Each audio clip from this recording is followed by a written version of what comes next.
Good evening. Scott's off tonight. We are following some breaking news at 6 o'clock. We have learned that one man is dead after a police action shooting on the west side this afternoon. IMPD telling us it all started when officers responded to reports of a woman who was shot on the west side. Marina Silva rushed to the scene. She's been there gathering more information and joins us now live with the very latest on what we know right now. Marina. Well, Anne Marie, we have been here for hours and we just got an update from Chief Bailey just a little while ago. So it all started just after 2 o'clock when they got here for a report of someone who had been shot.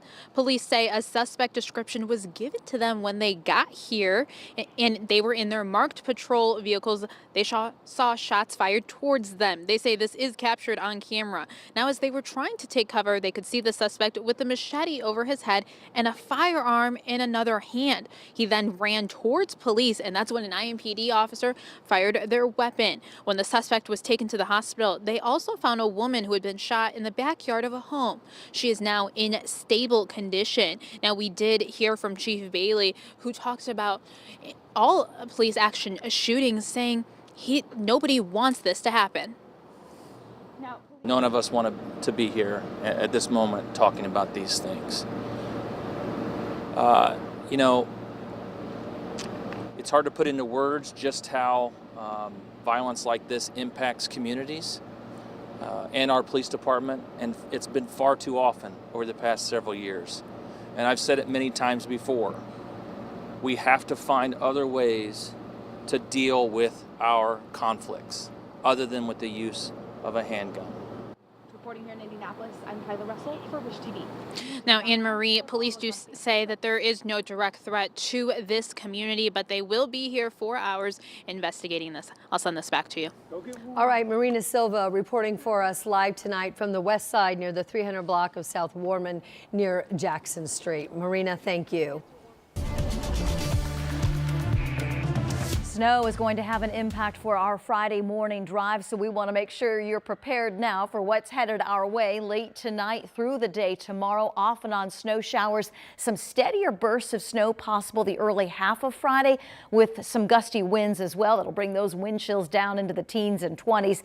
Make sure you monitor road conditions. Allow some extra time early tomorrow. Some slick travel possible, and if we get these bursts of snow before school starts, maybe a few school delays. You can see what we're tracking with radar up to our northwest.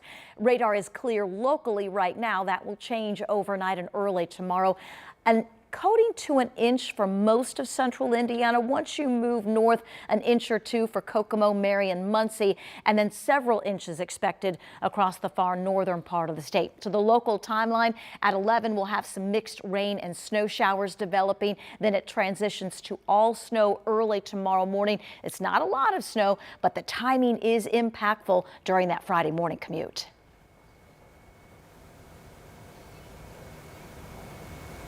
Tomorrow, Richard Allen will learn how much time he'll spend behind bars for the murders of Abby Williams and Liberty German.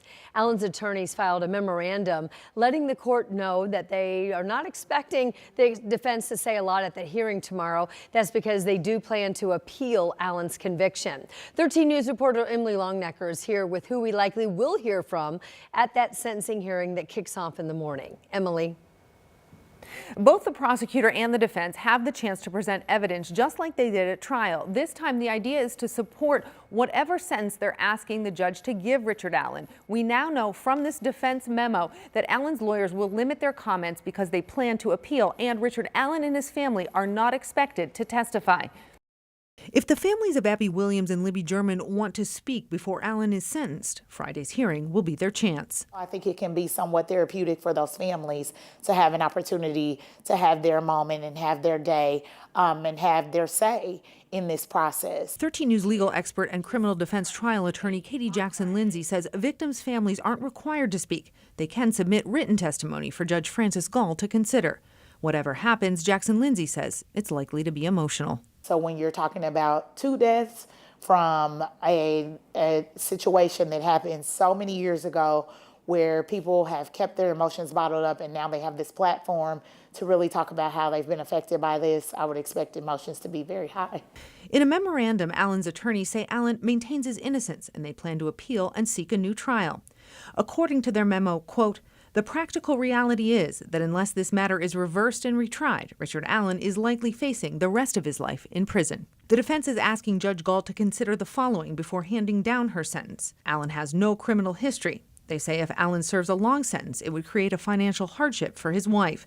They also want Judge Gall to take into account that Allen is a veteran and served in the United States Army National Guard, and that he also has a long and documented history of mental illness. Whatever sentences Judge Gall hands down, Jackson Lindsay believes they will run consecutively, taking into account there are 2 victims.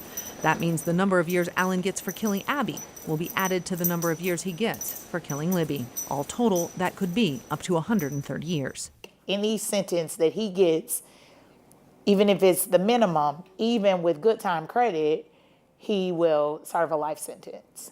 But Allen's attorneys say they want a new trial, and today they filed a motion to save all evidence and documents for any future trial. Emily Longnecker, 13 News. And to get you ready for Friday's sentencing, we have a Delphi special recapping the trial and everything you need to know before Richard Allen learns his sentence. You can watch that sentencing special tonight. It's at 7 o'clock on our streaming service, WTHR+. You can download our free streaming app on Apple TV, Fire Stick, and Roku. Other news now tonight, a 22-year-old man is dead after someone shot him on the west side in Avon. Investigators with the Hendricks County Sheriff's Office now tell 13 News it happened Wednesday night at an apartment complex located off of US 36. Chase House spent the day talking to neighbors there and joins us now. And Chase, did they say where that shooting happened? Multiple neighbors tell me it happened in this apartment you can see directly behind me. And I actually spoke to a man who lives next door who says he heard 4 or 5 gunshots coming from the upstairs area. Right now, the sheriff's department says they have a 19-year-old in custody in connection to the shooting, but are still looking into if he's the one who actually pulled the trigger. And while they say shootings in the county are low, especially fatal ones, it still impacts the community beyond those involved. It certainly affects, loved ones, family, friends, and things like that, but also affects the community because, they get that sense that, of maybe the safety issue, is there an overwhelming issue with the safety of the community? I can say that here in Hendricks County, that I feel like it is a very safe community. Investigators found the 19-year-old in a car which they believe is connected to the shooting in Indianapolis. They're now working to figure out if anyone else was involved in the shooting. As for charges, right now, none have been formally filed by the Hendricks County Prosecutor's Office. As more details come in, we'll keep you updated here and online at WTHR.com. Reporting in Avon, Chase Howell, 13 News.